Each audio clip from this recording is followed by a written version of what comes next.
Hello বন্ধুরা, তোমরা কেমন আছো? আজকে দাদির কিচেনে পুঁই পাতা দিয়ে একটা ছোট্ট রেসিপি করে দেখাচ্ছি। আজকে পুঁই পাতার পকোড়া করে দেখাবো, তোমরা দেখতে থাকো। একদম ছোট্ট রেসিপি। পুঁই পাতাগুলি আমি পরিষ্কার করে পরিষ্কার জলে ধুয়ে নিয়েছি। এখন এগুলি আমি কেটে নেব।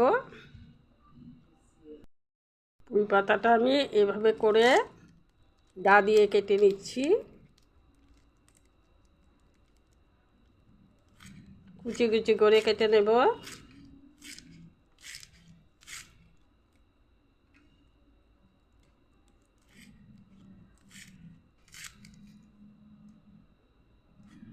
এভাবে কেটে নেব আমি। আজকে পকোড়াটা করার জন্য বাড়ি থেকে এই ধনেপাতাটা আমি নিয়েছি। এই ধনেপাতাটাকে আমি বিলিতি ধনেপাতা বলি আমরা। তোমরা কি বলো আমি জানি না, কমেন্টে এটার নামটা লিখে দেবে, তাতে আমার সুবিধা হবে আবার তোমাদের বলার। তাই এটা দিয়ে আজকে পকোড়া করব। এখানে কিছুটা মসুর ডাল আমি পেস্ট করে নিয়েছি, এটা দিয়ে দিচ্ছি।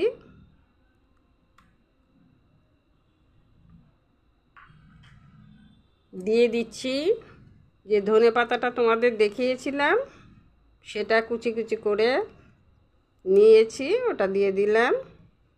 দিয়ে দিচ্ছি কাঁচা লঙ্কা কুচি।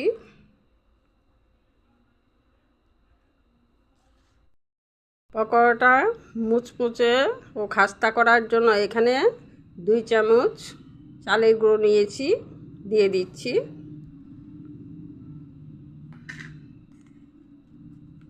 দিয়ে দিচ্ছি আস্ত জিরে। দিয়ে দিচ্ছি সামান্য কালি জিরে।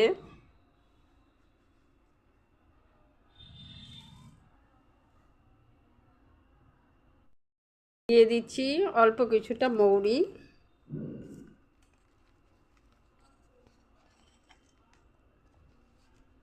দিয়ে দিচ্ছি ভাজা মশলা, জিরে, ধনে আর শুকনো লঙ্কা আমি ভেজে মশলা করে রেখেছিলাম, এটা দিয়ে দিচ্ছি। দিয়ে দিচ্ছি পরিমাণ মতো নুন, অল্প কিছুটা হলুদ গুঁড়ো।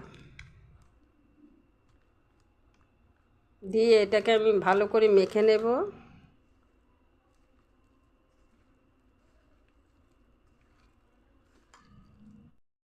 দিয়ে দিচ্ছি অল্প করে কাশ্মীরি লঙ্কার গুঁড়ো, তাতে কালারটা খুব সুন্দর হয় পকোড়াগুলি।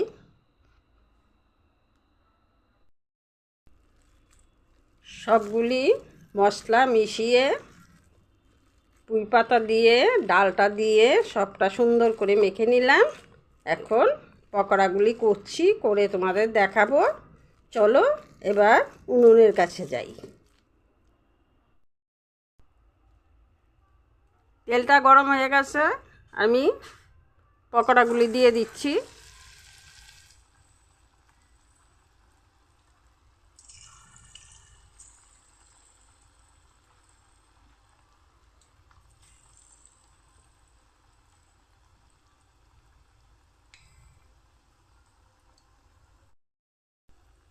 এভাবে তোমরা পকোড়া ভেজে খেয়ে দেখবে, বিকেলে চায়ের সাথে দারুণ টেস্টি হয়।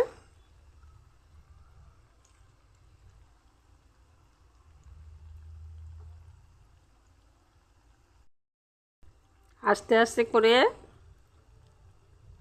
পকোড়াগুলি ভেজে নেব আমি। সবগুলি পকোড়া একসাথে দেওয়া যাবে না, পরিমাণ মতো দিয়ে দেব।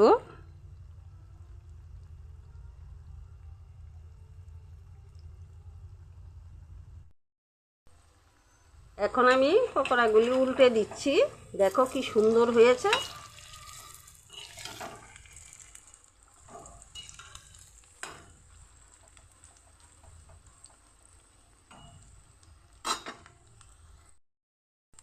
পকোড়াটা ভাজার সময় উনানের আঁচটা একদম কমিয়ে দেবে, দিলে খাস্তা ও মোচমোচে হবে, না হয় পকোড়াগুলি বেশি জাল দিলে পুড়ে যাবে। বেশি জালে এগুলি করতে নেই, ভাজা বড়া যাই করবে অল্প জালে করে নেবে।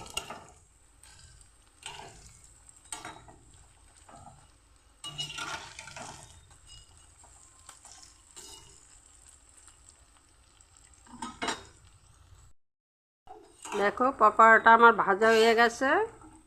এভাবে তোমরা বানিয়ে খাবে। ঘরে পুঁই পাতা থাকলে বা বাড়িতে পুঁই পাতা থাকলে পুঁই পাতা দিয়ে এভাবে পকোড়া বানিয়ে খেয়ে দেখবে কতটা টেস্টি হয়। 10 মিনিটের মধ্যে আমার পকোড়াটা হয়ে গেল। বাকি পকোড়াগুলিও দিয়ে দিলাম। উনুনের আঁচটা কমিয়ে দিয়েছি, অল্প আঁচে ভেজে নেব। তোমরা যারা পেঁয়াজ খেতে পছন্দ করো তারা এটা পেঁয়াজ দিয়েও করতে পারবে। আমি আজকে নিরামিষ করলাম।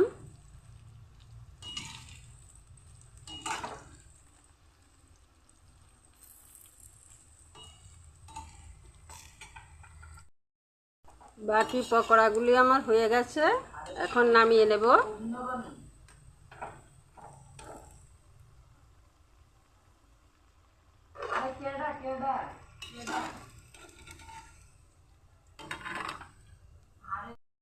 দেখো কি সুন্দর হয়েছে পকোড়াটা। কিছুটা বিট লবণ ছড়িয়ে দিয়েছি উপর দিয়ে, আর এখানে কিছুটা সস নিয়েছি। আজকের পকোড়ার রেসিপিটা এখানেই শেষ করছি। তোমরা ভালো থেকো, সুস্থ থাকো, এভাবে বানিয়ে একটিবার খেয়ে দেখো।